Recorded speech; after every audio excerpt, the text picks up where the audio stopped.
This is Yes. my buddy, Wiseguy Jimmy Cicero. We are at a bed and breakfast in Schuylkill.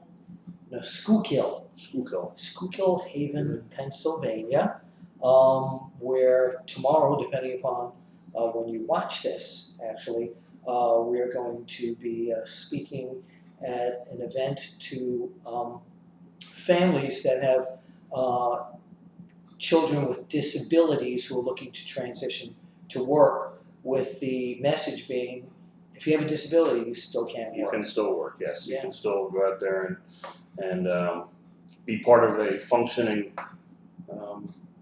life. You can add work to your daily activity. You hate to see anybody with disabilities be shunned from the workplace, and a lot of them unfortunately are.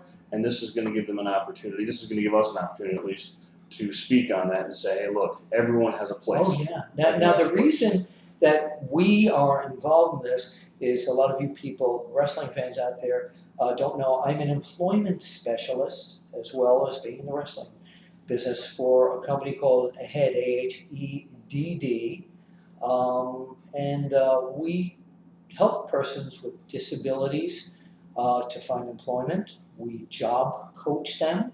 The company also provides information on Ticket to Work and Social Security benefits. And this gentleman, and he's very proud to say this, has two little kids who have autism. Right. And Right. we've known each other in the wrestling business forever, Yeah. so to say. But when these things come up and we're asked to speak, It's something that's a natural for us. Yeah. We're brothers in the wrestling business, and we're brothers in this facet as well. absolutely, So absolutely.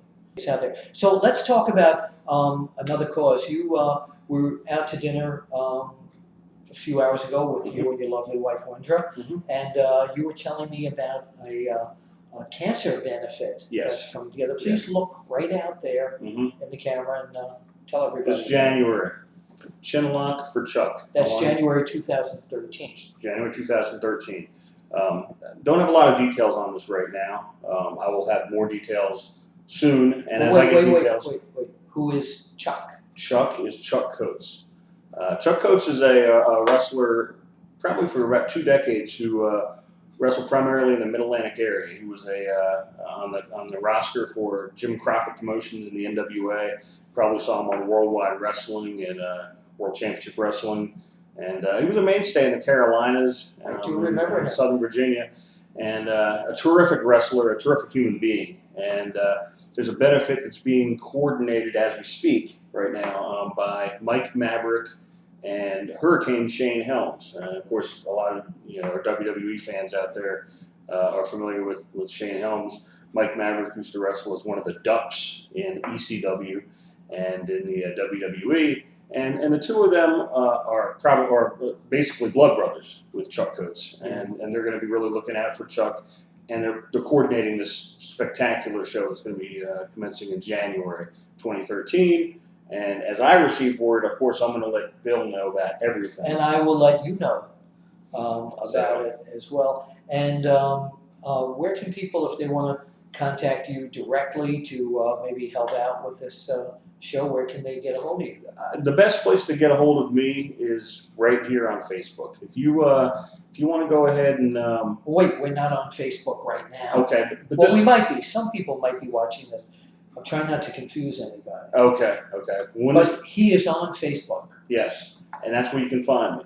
Look me under my real name, Matthew Bowman, last name Bowman. Okay. And again, you can contact me at any time, and no one will go unanswered.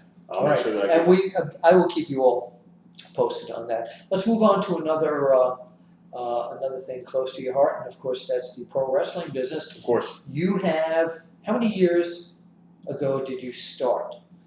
20 years ago. 20 years ago, and just a few months ago, you called me. Yes. And you said, I'm retiring. Yes.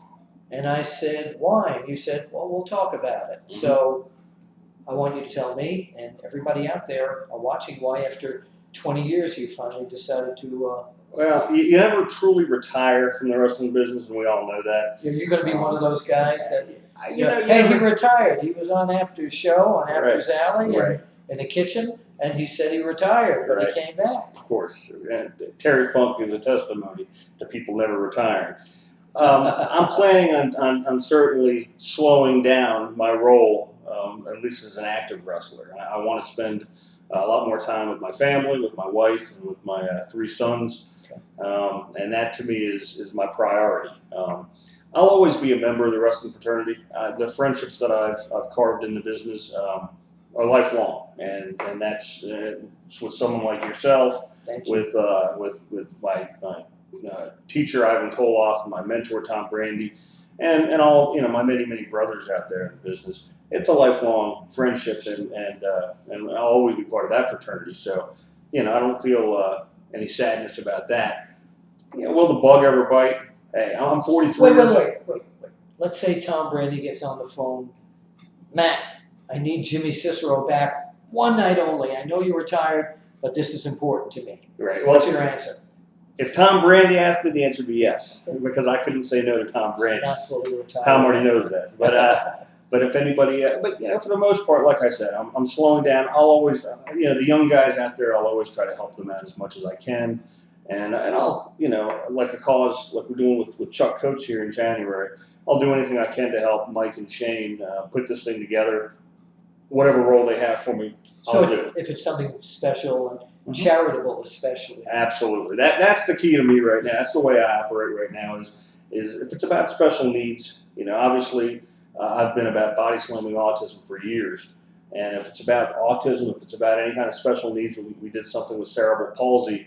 I guess about a year ago in Maryland, and that was terrific. Yeah. So anything that we can do for special needs, I'll do whatever I can to help. And hey, you know what? If it's someone like Tom Brandy or a close brother like that, I'm sure I can dust off my boots and jump back in there.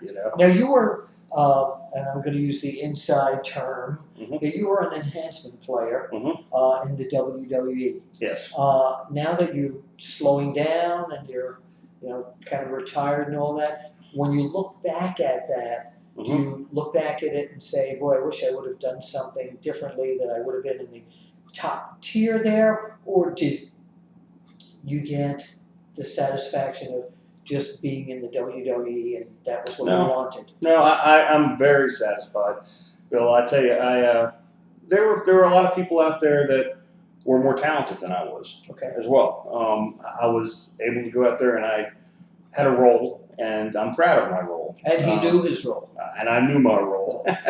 But I was very happy with what I accomplished. It takes a full package to be able to really make it to the top, and not a lot of people can do that. Yeah. I really tip my hat to the people that have, and especially to the friends of mine that have made it up there to that top level. Sure. It takes a lot of hard work, dedication, and it takes the it factor. I don't think I had the it factor, but I think I was good enough to be a role player, and to be there.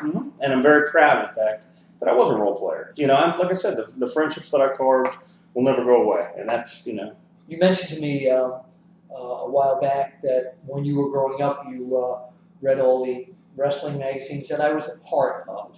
Absolutely. I wasn't the entire magazine. A lot of people seem to think that I was one little part of it, but everybody got to know me because I was on TV all the time. Yep. But and I thank all you fans, by the way. Sure. It was Bill Apter and Craig Peters on on the Pro Wrestling Illustrated press conferences. Yes. Craig was on a lot of those with me. Actually. So what I wanted to do is, there are some fans out there who might not know, they're watching this and who is that guy, Jimmy Cicero? He looks really familiar. So you bought all the wrestling magazines growing up. You remember Inside Wrestling Magazine?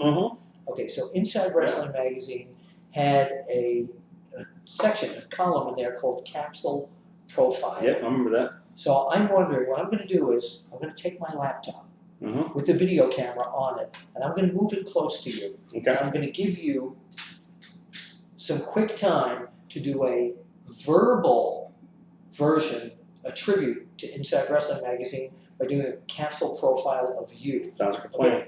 hang on, this has never been done where someone's gotten up This in is a groundbreaking kitchen, stuff then. in a kitchen, in a bed and breakfast in Schuylkill. So, all right, let's get right in there. Here he is, ladies and gentlemen, Wiseguy Jimmy Cicero, Matt Bowman. It is time now. You've got a minute and a half, 2 minutes, and we're not going to put in the ... that was between every item. Yes, I do Okay? remember that. Actually, well. you can put in the ... Perfect. if you like. Ladies and gentlemen, tribute to Inside Wrestling's capsule profile, Jimmy Cicero.